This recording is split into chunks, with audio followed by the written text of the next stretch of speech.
Hello everyone, my name is Avleen and I am your economics educator on Study Room. So in this video lecture, we are going to study our fifth chapter, which is consumer rights. So before driving you all into the theory part, the first thing that I would like to show all of you is a video. It's a small supermarket video. This is a place where generally all of us has been. So let's start with this and let's start with our video. As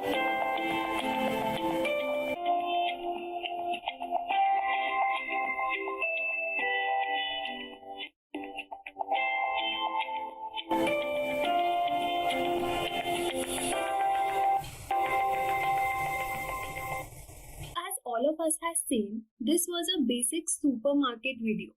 So let's see what actually happens in supermarket with customers. So the consumer in the marketplace. So let's see. Exploitation of consumers in the marketplace may take various forms when producers are few and powerful, whereas consumers are scattered. There is a need for rules and regulations to protect consumers. So over here, basically in this particular line, they are telling us that exploitation of consumers in marketplace may take various forms when producers are few and powerful. So obviously when there will be only 1 to 2 producer of that product, so you'll be going to them, so they have more authority. So whereas consumers are scattered, there is a need for rules and regulations to protect consumers. So when there are, you can say, a lot of consumers in the market and producers are only few of that particular product. So at that time, what producers do is they try to exploit consumers. They try to exploit their customers. So let's see. Over here, there has been an example that's given to us of a cigarette. Court cases again against cigarette companies made them finally accept that their product may cause cancer. So I think this is the only reason that these days, wherever you see those cigarette packages, it always comes with a warning that it may cause cancer, it may kill. But then again, people are so addicted to it that they generally buy it. Now, moving forward, what are the various ways by which people may be exploited in the market?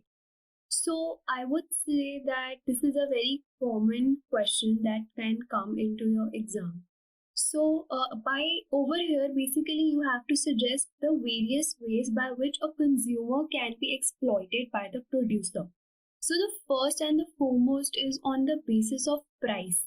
They can say that, okay, this product is only available to us and it's not, you will be not finding this type of product in the entire market. So what they can do is they can generally charge very high price from you. Also, what they can do is they can play the game of quality. Like they can tell you that it's of a very high quality, but in reality, it's of a very cheap quality. So there are many more ways that we are going to discuss later on in the chapter as well. But since this question is very first and this is the first question of our chapter, so yeah, these two are the, as of now, basic ways into which consumers can be affected by the producers in the market. Now, think of one example from your experience where you thought that there was some cheating in the market. So over here, even if some one of you haven't faced anything till now like this, that's really well and good, to be very honest. But if talking about experience, then I would like to say that sometimes it happens that if you go to, some weekly market, right? So if you go to some weekly market, so people come there to, buy very general stuff. So what they do is over there, they play the game of quality, saying that this is the best quality that you can get.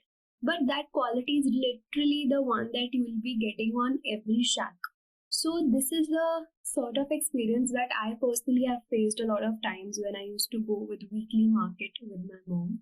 So yeah, in weekly markets, there is always the cheating of quality and price. Not to forget, price is the main thing that they cheat. Now, what do you think should be the role of government to protect consumers? So basically, in order to protect the consumer, the government should basically lay down certain rules and regulations that support the consumer interest. Apart from that, the rules and regulations that are laid down by the government should also make sure that producers who are selling their produce in the market, be it good or services, they should follow their rule on regular basis. Like they should make sure that all of them are following these rules on regular basis, like instead of following on MWF or TDS. No, all these rules should be made mandatory for all the producers to follow. Moving forward, consumer movement. So what is consumer movement? So food shortages, hoarding, black marketing, and adulteration of foods lead to an organized consumer movement in 1960s. The Consumer Protection Act was enacted in 1986. So basically, these were the bad practices that were practiced in order to, you can say exploit your consumer by the producer. So if this type of question comes as to what all practices used to happen, how they used to cheat, remember the question that we just did. So you can say the food shortages, hoarding, black marketing, adulteration. So all of these led to the consumer movement when actually consumers started making a movement towards the part where they were actually being exploited by the producers in the market. Now, it's also written something down there. Consumer forums were set up as a consumer movements gained popularity from the 70s. Okay. Now, our next is Consumers International. Originally set up in 1985 by the United Nations, Consumers International is now a group of over 200 member organizations from 100 different countries. Now this is some good news.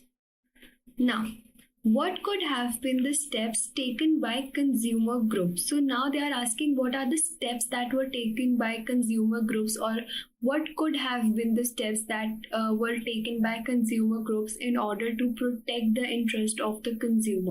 So the first point that you can include in this particular question is that consumer groups can basically force the business organizations to follow the rules that are laid by the government.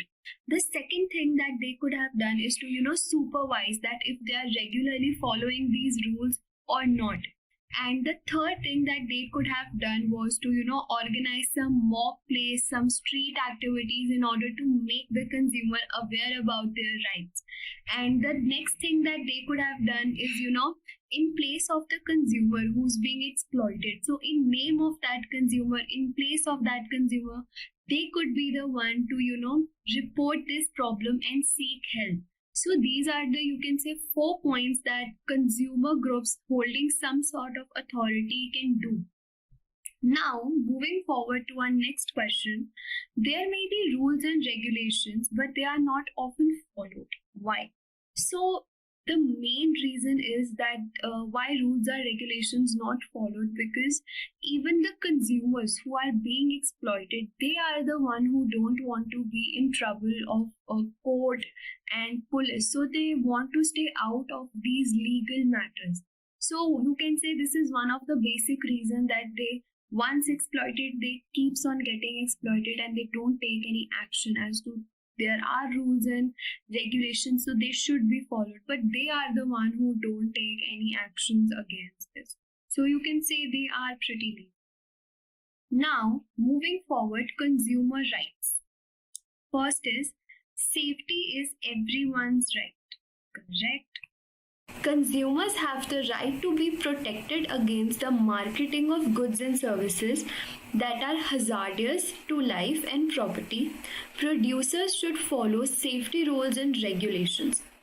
Hazard word you must have heard.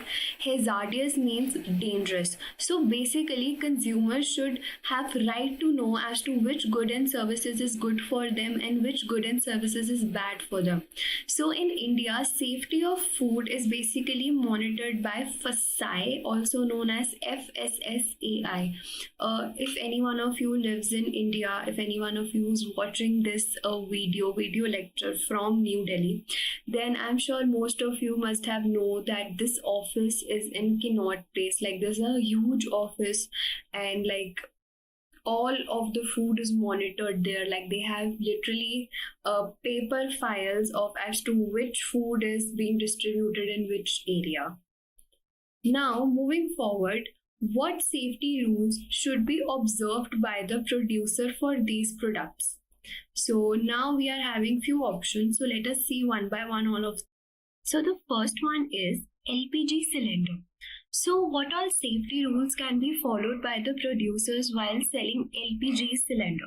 So basically they should make sure that the LPG cylinder that they are selling is properly, like it should have that seal that cylinders usually have. And then the second thing that they can also make sure about is that those cylinders should not be leaking in any way. Like they should be properly sealed. Now, in cinema theaters, what can producers or you can say owners of the cinema theater can make sure is that there are proper exits in case of any emergencies. And talking about emergencies, there should always be, proper fire extinguishers that are very handy in order to carry again in case of any emergency. Now, in circus, what can the producers do is that there should be proper safety nets for the people who are working, who are enacting different kinds of plays for the entertainment of the public. So their safety should always be on, top-notch priority. Then second thing is the caves that are built for lions or any other carnivorous, basically dangerous animals. So their caves should also be solid enough to, stop them. Now, medicines. So safety that can be observed by the medicine keeper is that the date of manufacture should be there, and the date of expiry should be there. So everything should be there. Only then he should be allowed to keep those medicines. Otherwise, if they'll be, already expired, then if someone consumes it, then it will be bad for them. Now, next is edible oil. So edible oil again, it should be properly sealed, date of manufacture, expiry, everything should be there. And if the seal is broken, then it should not be bought. Now, marriage pandal. So in marriage pandal, since it's always, havan, so to say. So again, there should be proper exits that should be there. Fire extinguishers should be in very handy places in case of fire emergencies. Now, next is a high rising building. Basically, it means that a building that's pretty high to the, land level. So in this type of buildings, there should be again proper exits. Apart from that, there should be proper, fire extinguishers. The lifts should be proper and, a bit of big and spacious enough to carry, quite a good amount of people. Also, the staircase you must have seen. So those staircase should also have, handrails with them for customers that are in a hurry to, just rush out. So yeah, these all are some sort of, you can say, points that could have been observed that should be observed. Now, coming on to the next question, which says, find out any case of accident or negligence from people around you where you think that the responsibility lay with the producer. So sometimes it happens that, for say, there is a girl who wants to drink a soft drink. So she's a very small girl around the age of 12 to 13 probably. So she goes to shop and gets a bottle of soft drink for her. Then the next thing that she does is, she opens it and she drinks it. So after drinking, after you can say 15 to 20 minutes, she falls down. Okay, then immediately all the people around her took her to the hospital. Her parents, neighbors, everyone, relatives. that time that girl was, the doctor said that she drank something poisonous and it's food poisoning, the issue of food poisoning. So what people did was they they have gone to the police and they reported that she drank this and now she's in hospital, she's serious, she's facing food poisoning, issue of food poisoning. So what that policeman did, he got down to that shop, he talked to the man who was there in charge, owner, and he basically got arrested because he was keeping the, you can say, food or the product that was adulterated, and because of his negligence, basically a consumer is the one who's facing all of this terrible issues. So yes, this is one of the example that could have happened, or I think most of us must have observed these type of incidents where the producers or the shop owners basically ignore these type of points. Moving forward, information about goods and services.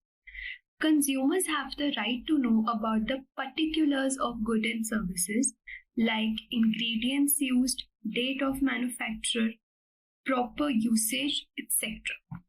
Now, food products are labeled with their nutritional information, ingredients, and date of expiry. So that was basically very true that if we take any sort of product, then it's always written. And I think it's a very good thing because if someone is allergic to something, so they can basically check the ingredient and after that they can make the decision if they want to produce it or if they want to consume it, things like that.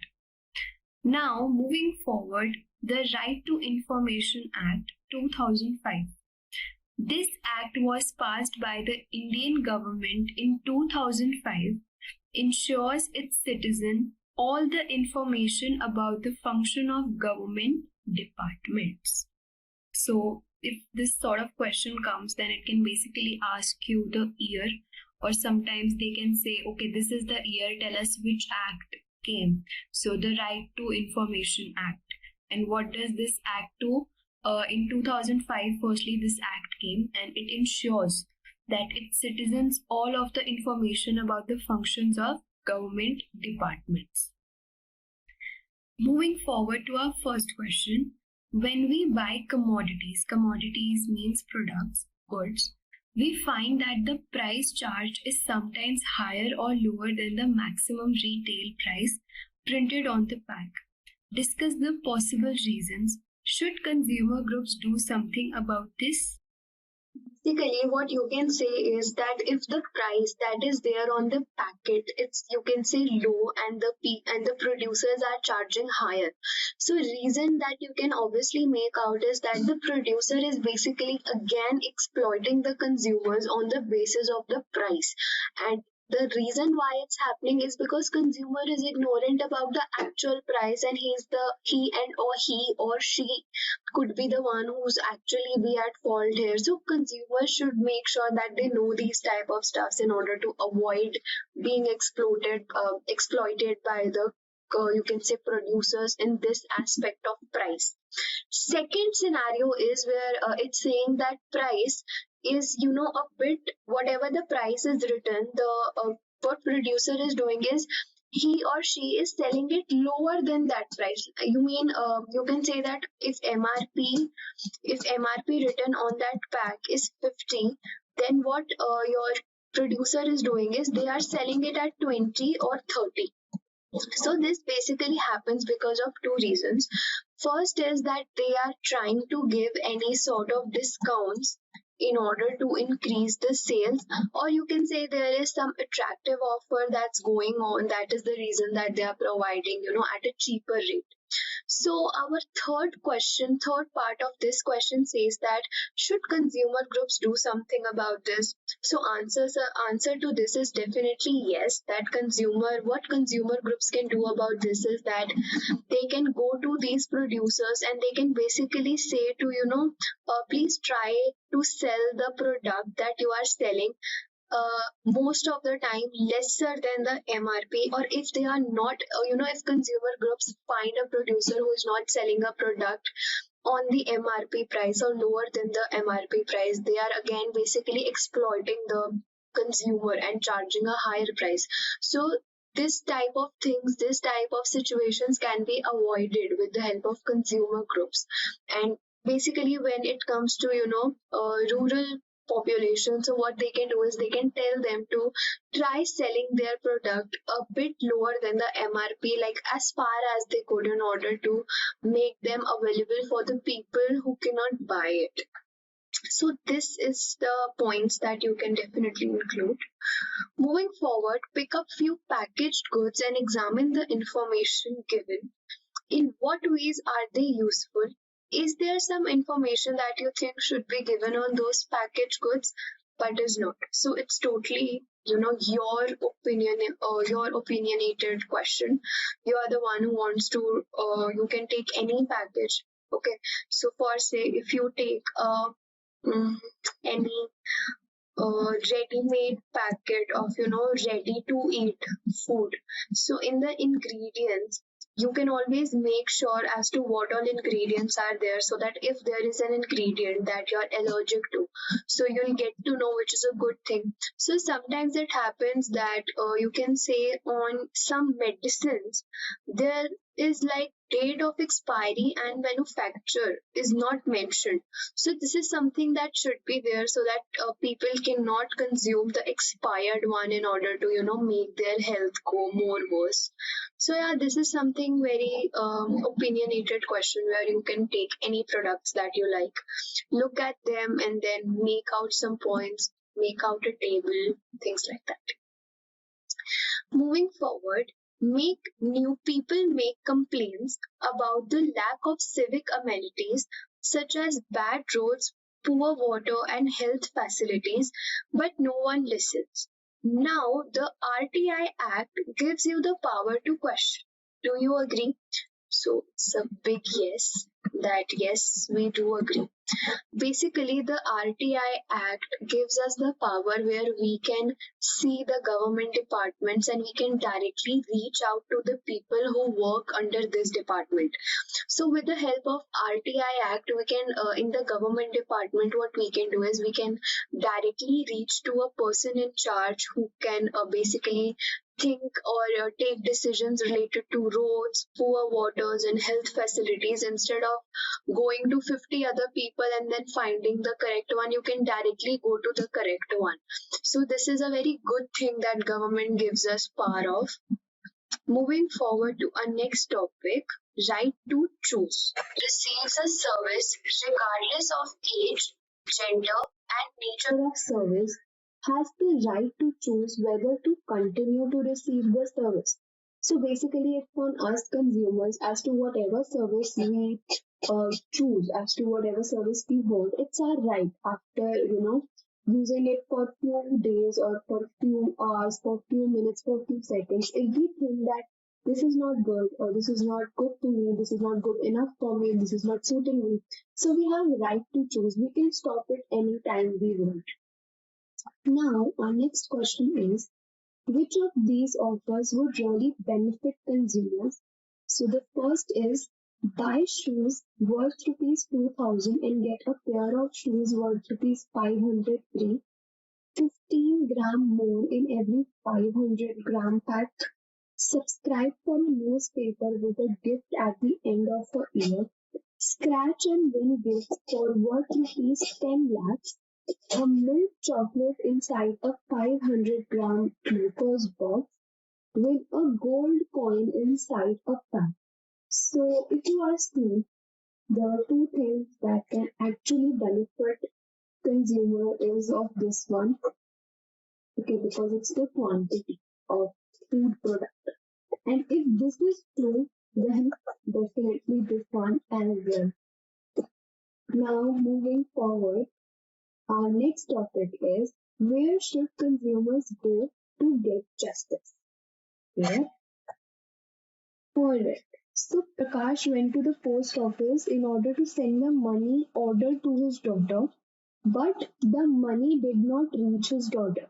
Now, what should we do in such case? So basically, there is something wrong with that whole department. So let's see, where should actually consumer go in order to get the justice?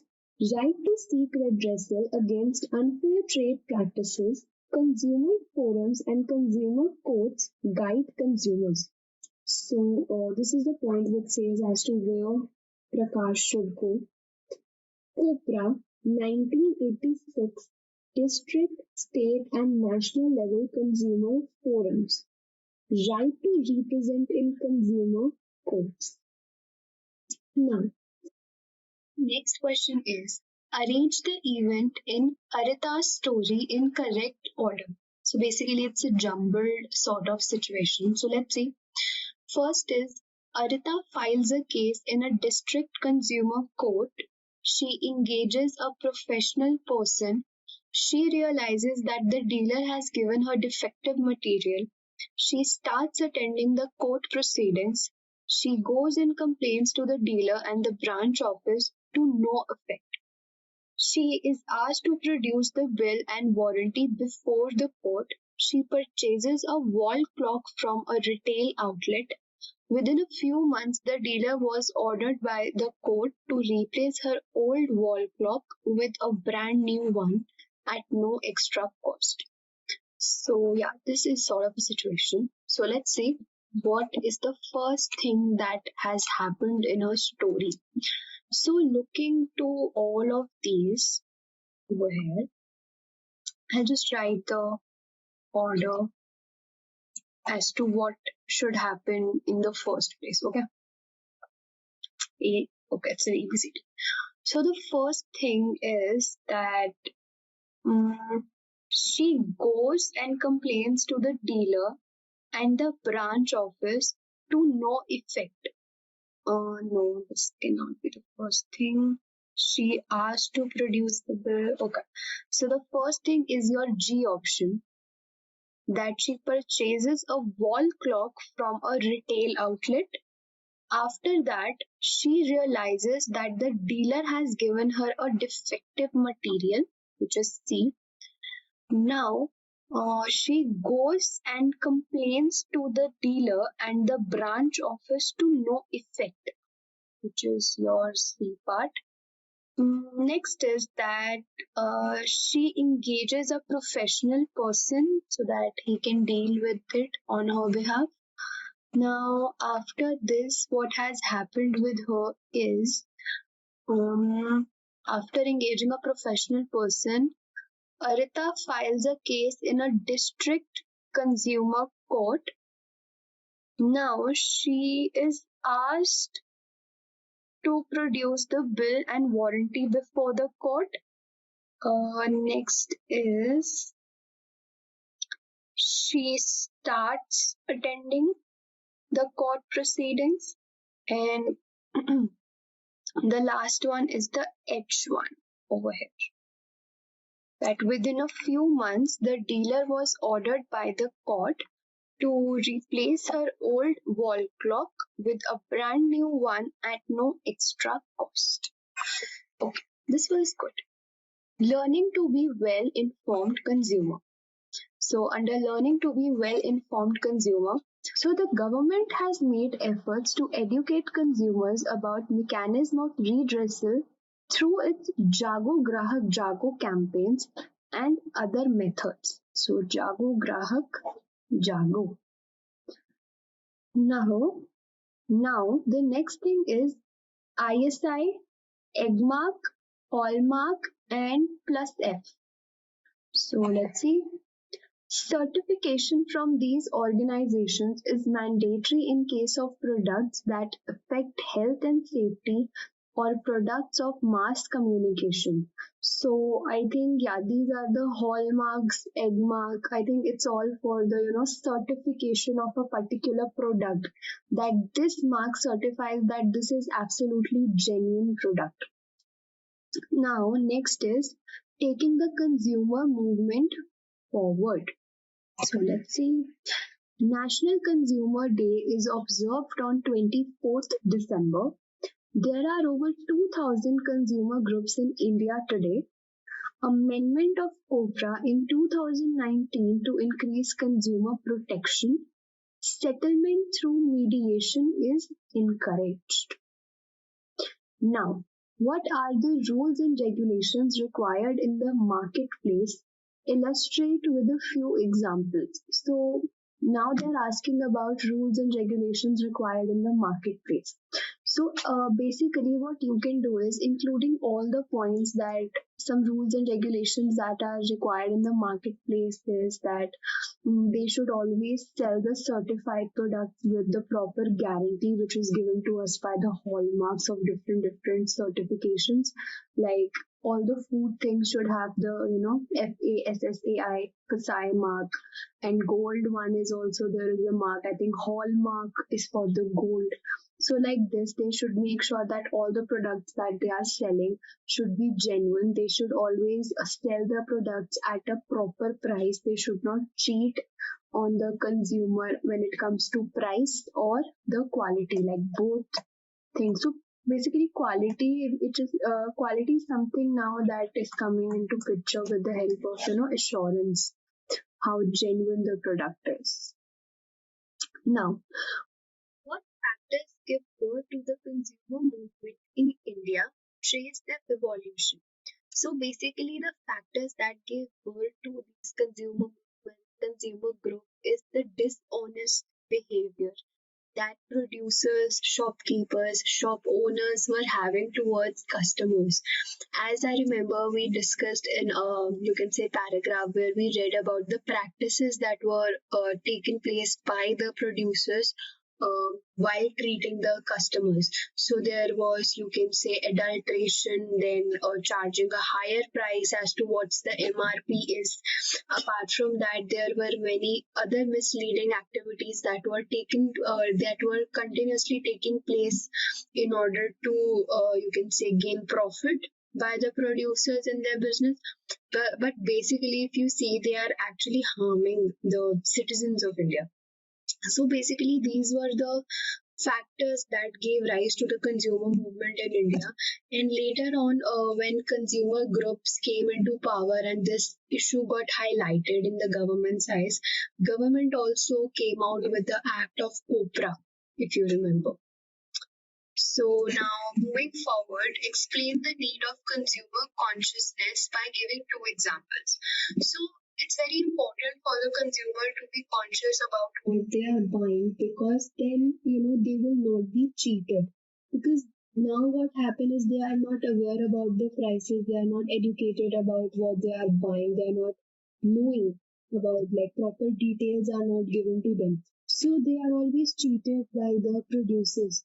Apart from that, every consumer, every customer should be made sure that they are aware about their rights, so that if something or the other like this happens, they can actually take step forward. They can take a step forward and take action towards the bad practices that are being taken place in the market with them.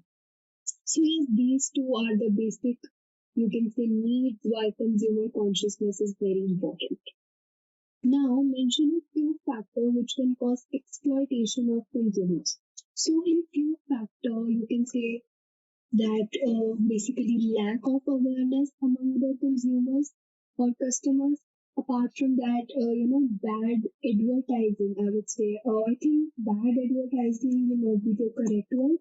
Instead, misleading advertising. Like advertising says something else, but the product is something else. Then apart from that, very limited supply of goods and services is there. So second point can be that. So yeah, these are the few points that you can write. Limited supply of goods and services. Or you can say goods or products, one and the same thing. Okay. Now, moving forward.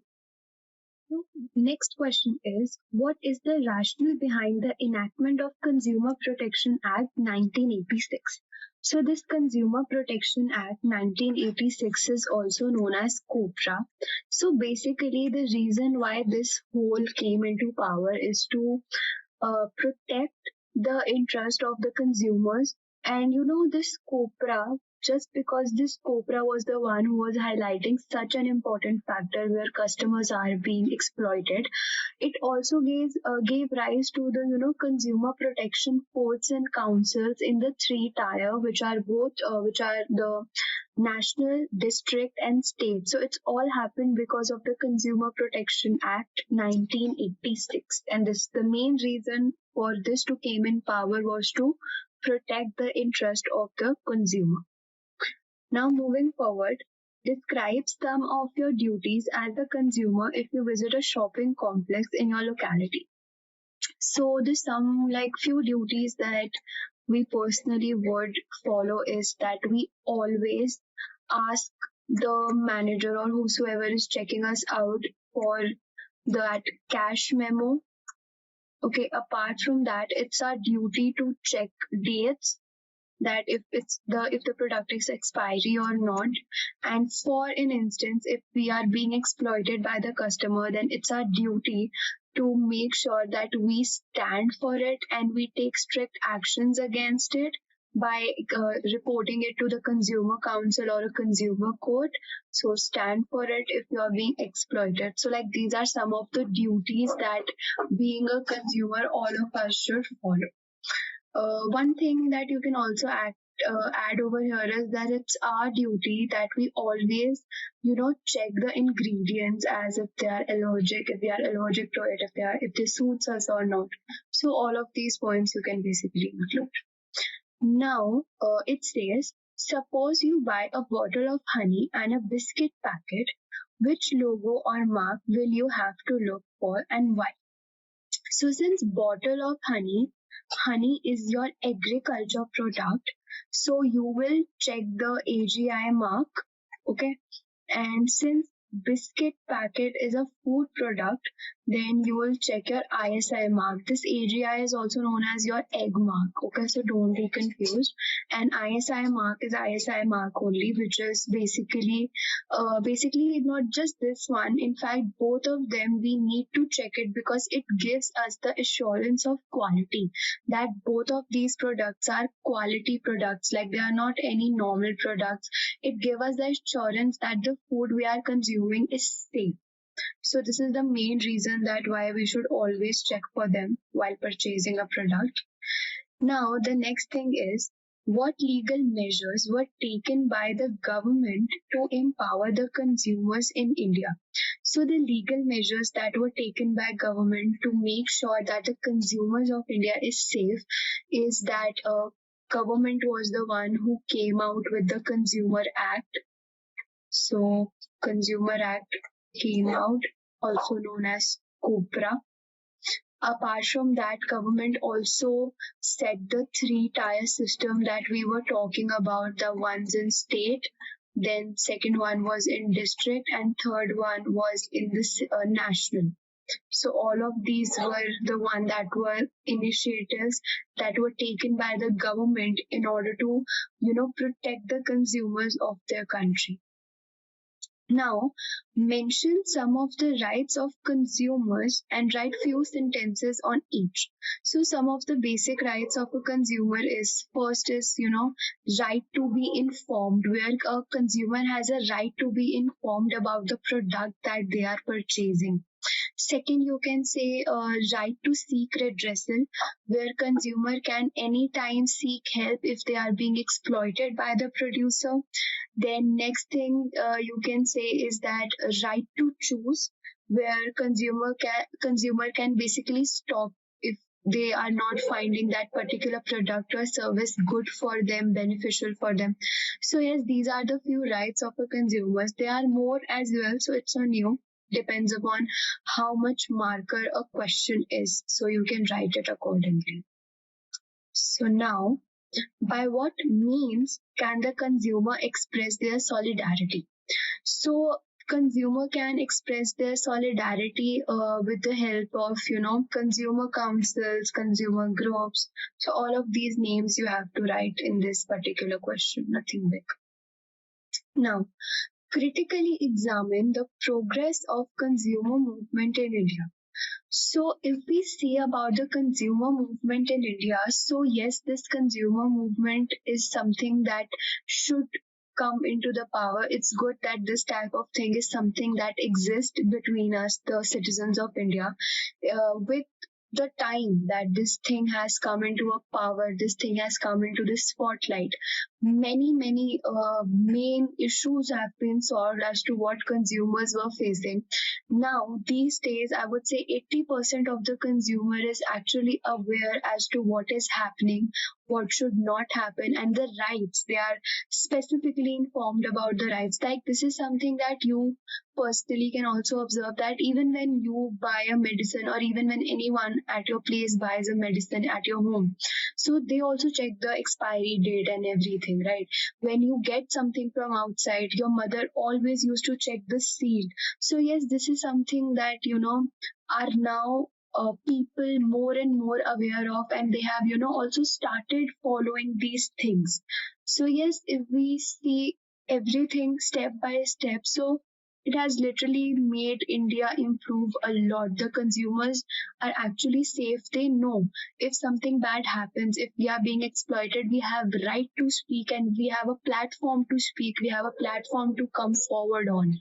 So these all points you can definitely include in this. So yes, this was it. Now coming to our revision part, the first point is markets do not work fairly when producers are few and powerful, whereas consumers are scattered. So this is the part that we read in the first, very first topic, that when there are very few producers of, for say, a product or a service, then they tend to cheat on prices. They take higher prices. Now, rules and regulations are required for the protection of consumers. Food shortages, hoardings, black marketing, adulteration led to consumer movement in an organized form in the 1960s. So basically, these are the reasons that why consumer movement actually started. Now, moving forward, consumer rights include the right to safety, information, and choice. Consumers also have the right to seek redressal and right to represent in the consumer court. So right to represent in the consumer court basically means that they can stand out for what they are being exploiting on and what is the topic. So basically they have a platform and the right to stand out on it. Now, products that affect safety or health now need to be certified by the ISI, Eggmark, Hallmark, or ISO. So basically, these are the certifications of a product that guarantees the quality of that particular product. Now, under COPRA 1986, a three-tier basically, like, this particular point says that under COPRA there was basically a judiciary that started, a three-tier system that started, which is district, state, and national level, where people can come up and address as to what they are facing, what are the problems, what is the situation that's going on with them. So last but not the least, the COPRA was amended in 2019 to cover online purchases. So if the consumer is being exploited on something that they buy online, not just in supermarkets or in the physical form, if they buy something online, and if they are being exploited on that, so COPRA can now help them to seek help under online matters as well. So yes, this was all about our consumer right chapter. I hope you understand every point that we did today. This is a very small chapter, to be honest. This is a chapter that is all about, basic things that we come across in our day to day life. Lots and lots of examples, lots and lots of things that we already know. It's just now we have to put them into a, proper wordings. So I hope this chapter is clear to you, and I'll be definitely looking forward to meet to you in our next chapter of economics. So thank you so much for being with me today.